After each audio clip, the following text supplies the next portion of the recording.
எல்லோருக்குமே காலை வணக்கம். இன்றைக்கி என்ன பார்க்க போகிறோன்னா, ஒரு லஞ்ச் பாக்ஸ் ரெசிபி தான். இன்றைக்கி லஞ்ச் பாக்ஸுக்கு வந்துட்டு ஒரு கீரை பொரியல் தான் செஞ்சுருக்கேன். இந்த கீரை வந்துட்டு எங்களுக்கு அவ்வளோவா அதிகமாக கிடைக்காது. இது வந்துட்டு பாலக்கீரை. எப்போ கிடைக்குமோ யூஸ் பண்ணிக்கலாம்.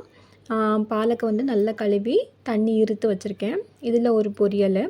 இந்த பாலக்கோட பெனிஃபிட்டை பார்த்திங்கன்னா, உங்களுக்கு வெயிட் லாஸ் பண்ணுறதுக்கு, அதுக்கப்புறம் வந்துட்டு உடம்புல வந்து ரொம்ப ரத்த சோர்வு இருக்குன்னா, அதுக்கப்புறம் குழந்தைங்களுக்கு வந்துட்டு ஞாபக சக்திக்கு, உடம்புல வந்து கேன்சர் வராமல் இது தடுக்கும்.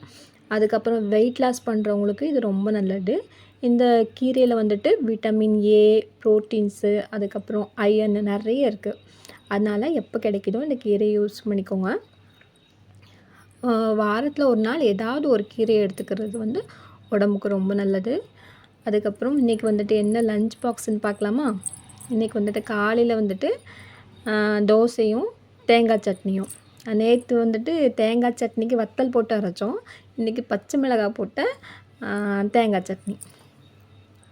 ப்ளஸ்ஸு இன்றைக்கி காலையில் மத்தியானத்துக்கு என்னென்னு பார்த்திங்கன்னா, குருமா, உருளைக்கிழங்கு போட்ட குருமா, அதுக்கப்புறம் ஒயிட் ரைஸு, அதுக்கப்புறம் கீரை சைடிஷ் ஏதாச்சும் ஒரு க்ரன்ச்சியாக வேணும்னு கேட்பாங்க எங்கள் வீட்டில். அதுக்கு ஏதாச்சும் ஒரு மிக்சர் பேக்கெட்டோ இல்லைனா அப்பளம் ஏதாச்சும் இருந்துச்சுன்னா பொரிச்சு கொடுத்துட்டா வேலை முடிஞ்சது. இனி அடுத்து எனக்கு வந்துட்டு நான் ஃப்ரீயாக இருக்கிற டைமில் வந்துட்டு நான் வந்துட்டு டைலரிங் ஒர்க்கும் நான் பார்ப்பேன். இதுதான் என்னோடய ஒர்க்கு. எப்படி இருக்குதுன்னு சொல்லுங்கள், கமெண்ட் பண்ணுங்கள். இந்த வீடியோ உங்களுக்கு பிடிச்சிருக்குன்னு நினைக்கிறேன். லைக் பண்ணுங்கள், ஷேர் பண்ணுங்கள், சப்ஸ்கிரைப் பண்ணுங்கள்.